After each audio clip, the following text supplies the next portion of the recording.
they're going to speak from the front this evening. And James is going to kick us off. He's going to do great. So make sure you smile. And because when you're concentrating, what you all don't realize is that we all concentrate like this. And so it looks like we're all really cross with what you're saying, but we know that you're not. So make sure you smile. And then let's welcome James as he comes to share this evening. Thanks so much, Julie. What an awesome place to be at Emerge Church. It's an amazing church, and we've got so much to thank our senior pastors, Pastor Mark and Pastor Nina. I honour and respect you tonight, the faithfulness that you've shown, and I think there's already so much influence, but I think there's so much more to come. So can we just honour and respect our pastors? And I'm going to say, look, my story has a theme of it doesn't matter what your starting position in life is. God's got a purpose for each and every one of our lives, and it's certainly been the case with my life. I grew up in a small town called Roma, and for those who don't know where that is, about 600 kilometres from here, a town of about 5,000, I should say, and it hasn't changed much since the late 60s. And we lived in a housing commission home back then in the poorest part of that small town of Roma. My mum and dad were hardworking people, amazing people, but just didn't have the financial means. And we lived in a 3-bedroom housing commission home.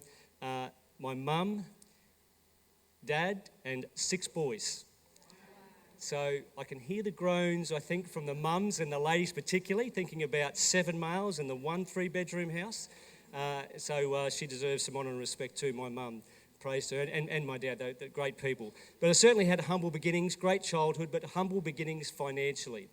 Fast forward 30 years, and my best friend, Terry Young, who you heard about from the introduction from Julie, and I'll talk a little bit about at the end of the presentation, was introducing me to a multi-millionaire. I still didn't have financial means at this point, by the way, but he was actually the owner and the proprietor of the Good Guys at Morayfield at this point, about 2002, I think it was, and introduced me to a man called Andrew Muir, who's basically Mr. Good Guys. And long story short, I opened a business in February 2004, but it didn't have the financial means, and he said to me, we really want to invest in you because we want your experience of 20 years in the supermarket industry and the great stuff that you've done. So I'm going to allow you to pay off the cost of the business out of the profits of the business. Who does that stuff, right? Well, people that are connected to God. So that was an amazing thing, and it changed my life financially. But what actually was heavy on my heart was after 20 years being in corporate retail, I was very disillusioned because of the singular and narrow focus on profit. And I think a lot of people have got this problem with corporate businesses, right? Because they just focus on profit way too much above all else, certainly above planet and above people. And God put it heavily on my heart that he wanted me to use my business as a vehicle for doing good in the community, to positively impact the community.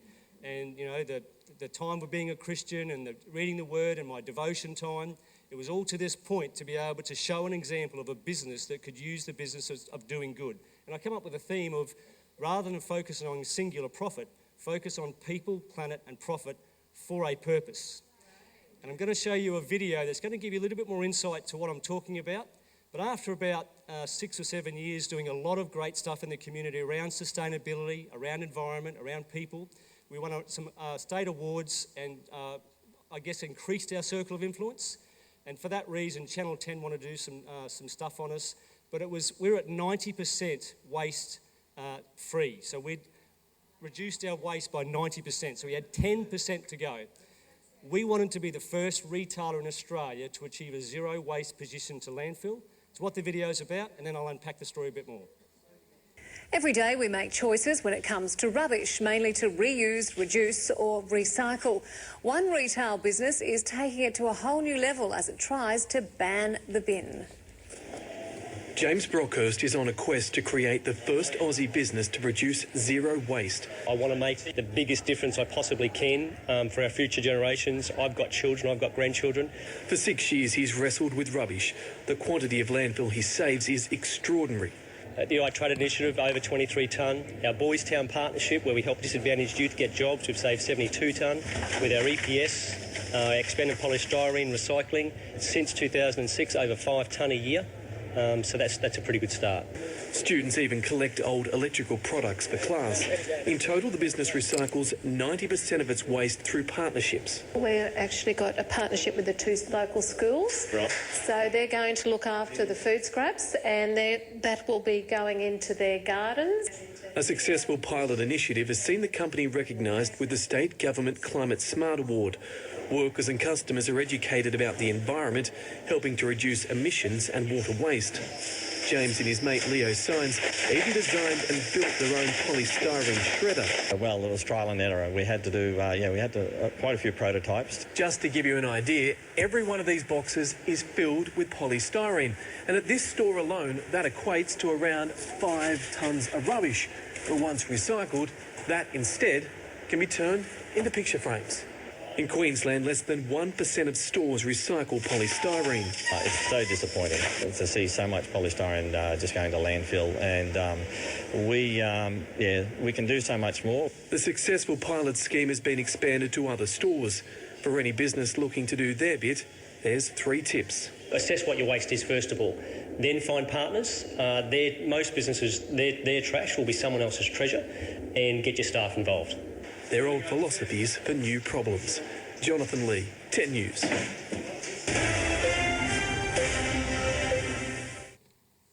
Now, besides that being a much younger version of me, I was actually a granddad at that point, I think, which is a bit scary. Can you just pass those frames out for us, please, Neil? These frames are actually what the polystyrene was made, and many communities say that polystyrene today is still not recyclable, although we did it back in 2006, so there is a solution, and we're looking to do some stuff about that next year. But one of the amazing things was that partnership that you saw where they're wheeling the washing machines and fridges out of their warehouse. What an electrical retailer traditionally does, like Harvey Norman and JB Hi-Fi and the Good Guys, they take your old fridge, your old washing machine back, they sell that to a scrap metalist. My business could have made about $15,000 in revenue per year. Just to give you an idea, I chose to reinvest that money back in the community, and we're over a 5-year period, we're able to help 198 disadvantaged and marginalised youth through your town achieve a Certificate 2 in Transport and Logistics, and 70% of those achieve positive employment outcomes. Yeah, much better than $15,000 in profit, right? So how did that all start? Well, you may remember back, and it's probably similar now, 2/3 of the state currently is drought affected. Back in 2005, our Brisbane dams got down to 17% capacity. So water was a real issue as it is today, and everyone was talking about it, everyone wanted solutions to it. So we sold a lot of products that use water. So it seemed quite simple to me that we set up a visual display, and you know, there's a really good reason why Pastor Nina often used visual cues, and it's because the majority of the population really connect with visual cues. And we knew that through this bucket display. So this, to your left, this top-load washing machine back then used 230 litres just for one wash. An efficient front-load washing machine used 50 litres. Little subliminal message in the green bucket versus the red bucket, right? But the most important thing here is over 3 years, 235 megalitres of water was saved through that education program from setting up a simple bucket display. We then moved on to the next big problem. I'm only going to share a few slides with you. Normally I present at different places, universities and different other business settings, and there's probably 25 of these things that we've done. I'm only going to share probably half a dozen with you tonight. But one of the things we did in 2009 was e-waste was a big issue. 15 million products went into e-waste in 2008. 2028, only less than a decade from now, that'll turn into 45 million. So laptops and, all sorts of electronics, anything electronic. A lot of mercury, a lot of lead, really hazardous for our children, grandchildren, future generations. So I said to my community of about 130,000 people, bring it back to me and I'll recycle it for free. And we will partner with someone that will commit to a 90% plus recycled rate. In the first 4 weeks, we got 19 tonne back. So he told me that the consumer cared about this and it was something we should continue to strive to do. No? Okay. Sorry. Okay, the next one was, no, I'm going all over. That's it. you might remember digital switchover, when you had to replace your TV, your old big clunky CRT TV, with a nice crisp new one, or have a set-top box, right? You had to change over to digital switchover. Same thing, electrical retailer, what they'd normally do is put it in the landfill. A lot of hazardous substances. We said, no, we don't want to do that. I was the chairman for South East Queensland at that time, so I had a bit of influence, and said to the 16 stores, let's partner with someone, let's do the same stuff that I've just done with my e-waste. And long story short, 108 tonne was saved from those 16 stores, not being like Harvey Norman, not being like somebody else and sending it to landfill, and doing the right thing by the community and by our children and grandchildren. The significant thing was 35 tonne of that was from my store. So 16 stores, anyone that's here great with maths, is Nick here tonight? Because I know he's pretty good with maths. That should have been about 5 to 8 tonne. So it just goes to show you how much the community were behind us. And then just before I sold my business, the federal government came to us and said, we love what you're doing. The genuineness of your sustainability programs is great. We want to help people reduce their electricity bills, particularly people with low incomes that are pensioners and young renters. But we want you to be the retailer that delivers this program. We'll pay for the fridge, we'll pay for the washing machine, you deliver it, recycle it, and we'll fund the whole program. So it was a great program for the business, and it helped us increase influence. Now I'll get to talk a bit more about my great mate Terry Young. So his life and my life have taken a very similar trajectory in that we both started at the bottom. So that 20 years in management started out as a trolley pusher. And Terry was, his first job was pumping petrol. So we started at the very bottom and we just worked hard, worked our way up through the ranks, and again, because of God's grace, we were given opportunities of influence and continue to this day to have those positions given to us. But Terry, along with the Prime Minister, are very passionate about helping people get jobs and reduce waste at the same time. The Prime Minister has just put a ban on waste, saying that we're not going to send it to Indonesia anymore, we're going to keep it in Australia and we're going to do something with it here, which means it's great timing for this type of stuff. And then in the middle is his beautiful youngest daughter, Jessica. But Terry has a great heart for the underemployed and the unemployed, and in Longman it's a real problem. The federal area of Longman includes places like Morayfield. No coincidence, we've just planted a church in Morayfield, right? And I think we're going to together have significant influence and have significant impact in the community in that area for that reason. And I want to finish by just talking about, and I've just given you a snippet of a bit of my story, but it's about collaboration, and there's a whole list of individual purposes here that God's put stuff on everyone's heart here in this congregation. And I'm already collaborating with a number of individuals in this congregation. Cheryl Dunkley, who's got an amazing story herself and is doing some really good stuff with people that don't fit into mainstream for education, and helping them feel like they're got another way, another pathway. Robert Collins and Kyle Bischoff from Many Rivers, they actually help disadvantaged and marginalised get a hand up in a business sense.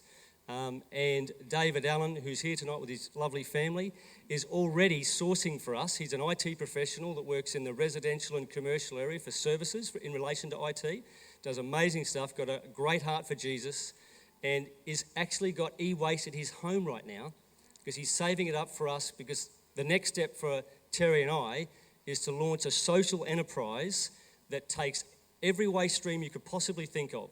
So white goods, polystyrene, e-waste, waste to energy, where they create fuel out of plastics and polystyrene.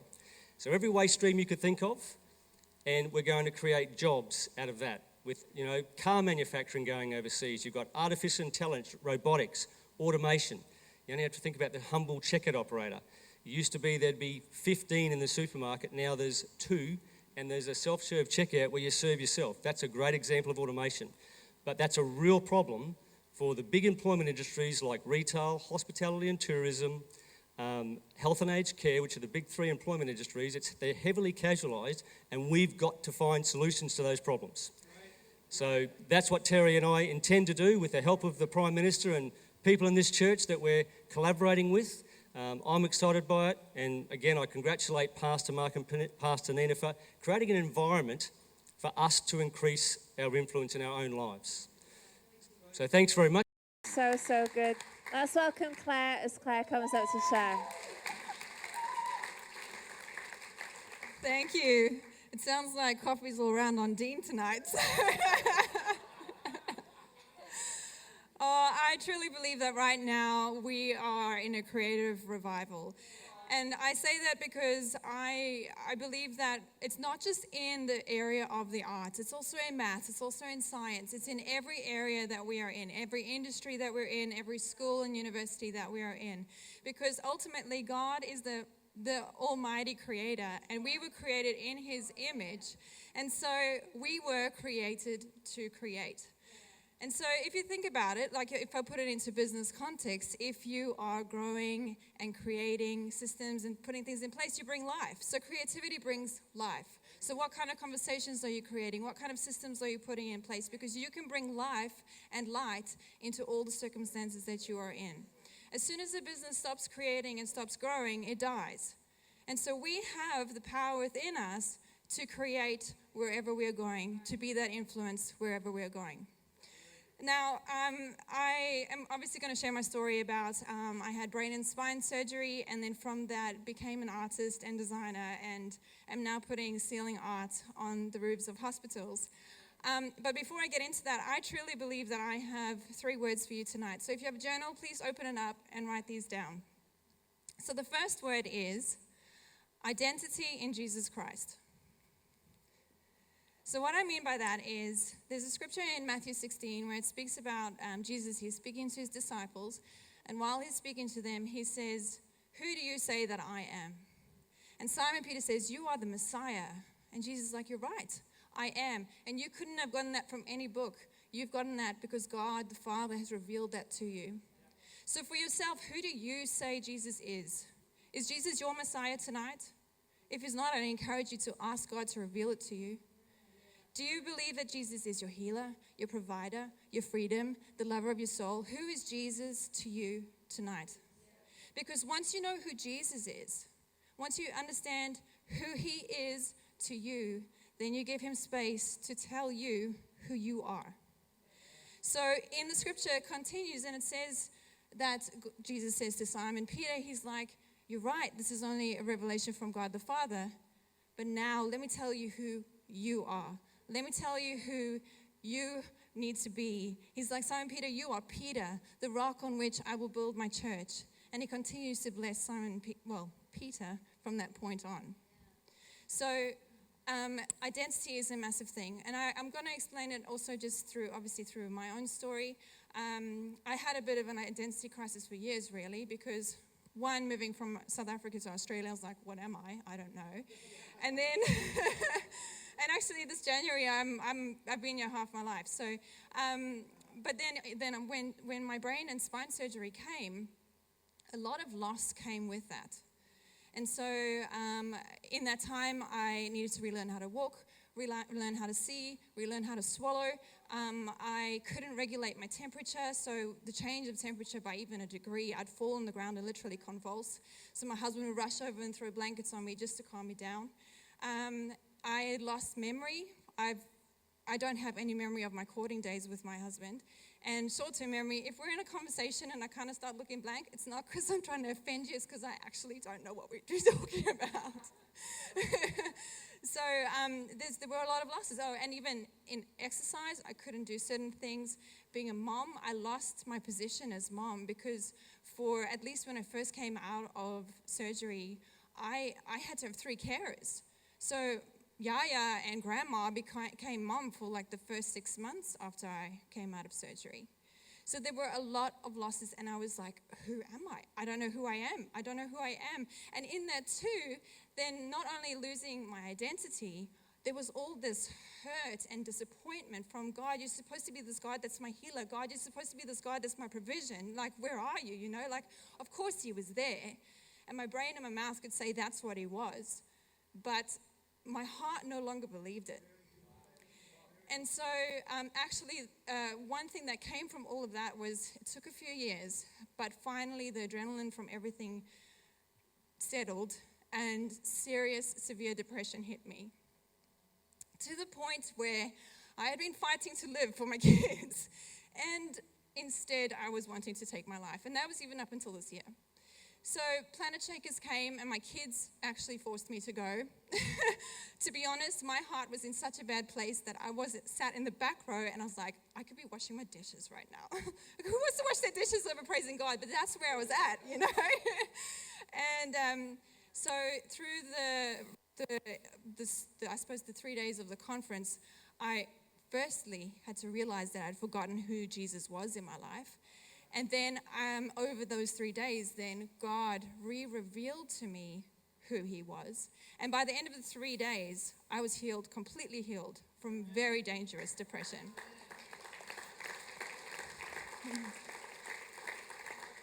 The amazing thing from that, though, was once the conference had ended, the next morning, the Holy Spirit woke me really early, and he said, now let me tell you who you are. And he gave me, I had my journal with me, and I just wrote it down. To be honest, the first thing he told me, I may have sworn at God, which is a great thing to do. I don't normally swear, but I was like, you've got to be kidding me. I don't want to do that. So, and there's this rainbow in the sky.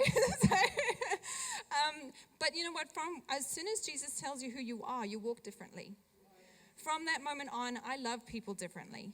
I saw the world differently because now I knew who I was and what I needed to do. I knew the people I needed to influence, and I knew how to do it. So then the second word is, write this down please, love God and love people. When you are loving God, so seek first the kingdom and his righteousness, and all these things shall be added unto you. Basically, delight in God, because as you delight in him, he will fulfill the desires of your heart. Loving people, well, if you want to love people, if you love people, you will have influence in their lives. Because if you are walking in the fruits of the Spirit and you're showing them love, joy, peace, patience, kindness, they want you in their lives. We are not meant to preach Jesus to people. I know that sounds contradictory to everything. We are meant to be Jesus to people. Because when we preach, I've had a Muslim person as well as a Jehovah's Witness try and convert me. And I can tell you very quickly, my ears turned off. So I believe the same is when we go out as Christians trying to change people's lives, without them asking, their ears turn off. If they ask, we have complete permission to speak because we don't deny Christ. But we need to be Christ in all things. In your normal everyday life, in your eating, you're sleeping, you're going to work, whatever you do, you are Christ. And you just need to be you. God's given you a special flavor, and nobody can change that. If you were designed to be a bird, then fly. If you were designed to be a fish, then swim. But don't try, if you're a fish, try and fly. It's not going to work out right, okay? So you need the identity in Christ. Third word, please write this down, is obedience. We work as if we're working unto the Lord, not for man. And it's when we are in obedience, then that's where God opens doors. And to be honest, right now, God's got me in the area of business, and I would never in my life have called myself a business person. Honestly, right now, this is what I'm doing. I have no idea, and I'm terrified. I'm absolutely terrified. But as I'm obedient to him, he keeps opening up every single door. Okay, so now to my story, my background. All right, so 2015, I had brain and spine surgery. So if I could please, yes, okay. So this is, sorry, it's not gory, but if you can't look away, just keep listening. So it was for a condition called Chiari-1 malformation. Now I still have that condition. Basically what it means is my brain prolapsed into my spine, causing a blockage in my cerebral spinal fluid. That's needed to feed your body. So worst case scenario is obviously stroke, but second worst case scenario for me was full permanent paralysis, full body paralysis. I'd already started losing function in my hands, and I had many other symptoms related, but it was between baby 3 and 4 that I was diagnosed. Baby 3 was 9 months old when I had surgery, and that was a really tough time for the family anyway, because my husband and my mom had to sign forms saying they'll turn off my machines if, these things happen. They warned me that I might not even remember my family when I woke. They're all the horrible things. But in it, obviously, God is faithful, and he gave me the gift of the pen. And in that time, he got me to write, and it was cathartic for me. But this is what I love about God, is his love is so out of time that even though it was speaking to me in that moment now, 4 years later, I'm still getting emails from people saying, thank you so much, I needed to hear that. And it's traveled all across the world to countries that I just didn't expect would even hear it. Countries that don't really seek Christianity.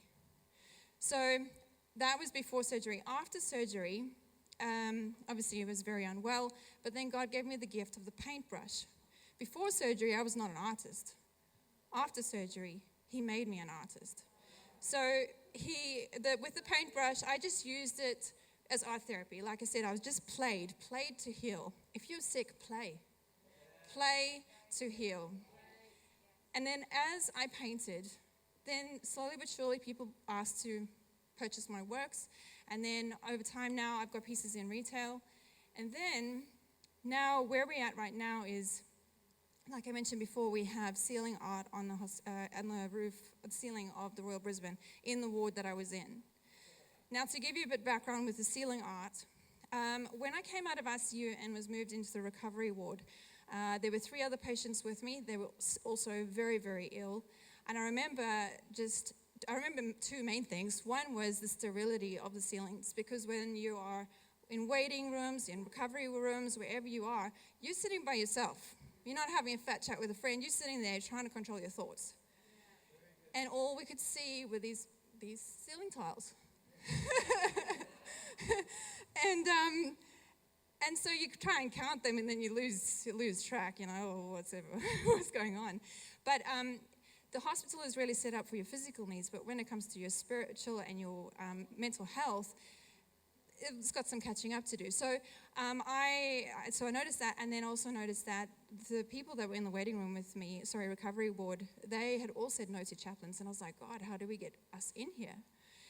Anyway, I was too sick to deal with any of those things, all those things that I'd noticed. He's taken me on this journey of art, and slowly but surely, from this journey of art and that old nemesis of white ceiling tiles, he started putting it all together for me. For over 2 years, I was knocking on 2 hospitals' doors. One kind of fizzled away, and the other one, the Royal Brisbane, opened its doors for me.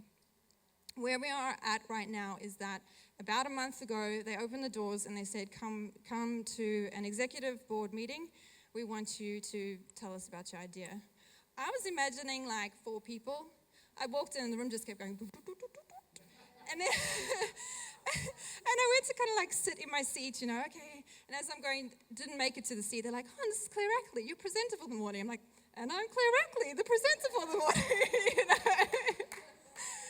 And so there were 15 of the major hotshots of the hospital listening to this dream, this vision that God had given me. And then a month later, we've installed. Beautiful Jess came to take some photos for me. So the next slide, please. That's the before and that's the after. And so what happened then is we installed, came home, what was supposed to be an incredible, joyful moment, which it was. I came home and I sat on the couch and I was terrified. I was like, God, this is just the tip of the iceberg. I know this. And the amazing thing from that install day was, remember I said when I was in hospital and they didn't say yes to chaplains? That day, God gave me the opportunity to speak to every patient in that room. And I didn't have to say, Jesus loves you. I just needed to speak to them and see how they were and ask how they were. And they saw the art and they saw the Father's heart.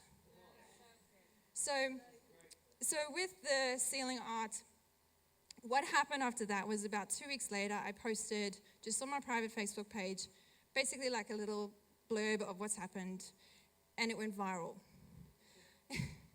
Hundreds of thousands of people have seen this Facebook post all across the world. And people within that, it was like one day and the computer's going ding, ding, ding, ding, ding, ding, ding, and I was physically shaking because I didn't know what was going on. And anyway, God is so good. When he opens doors, he opens doors.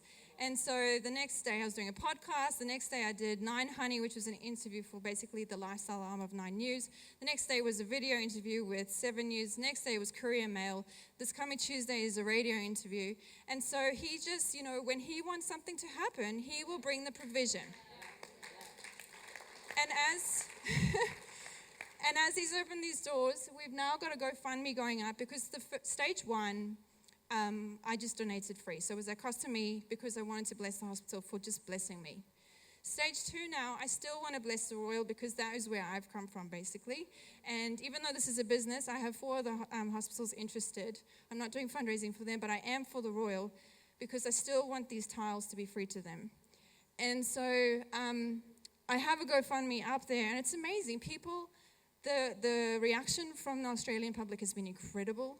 Like, just the heart of the people is just, we want to see a change for others. And then with the GoFundMe, strangers that I don't even know have just been donating to this. And I just see God's love for people over and over again. And again, his love is so out of time because he knew when I was going to be sick. He knew that I was going to become an artist, and he knew that these tiles will in the future impact patients. And when we did the 7 years interview, the patient that was there for install had come back, and she was there the day for the interview, and she said to me, you know, this has been such an encouragement because I've lay here and I found a picture on every single one of those tiles, and it's been an amazing distraction.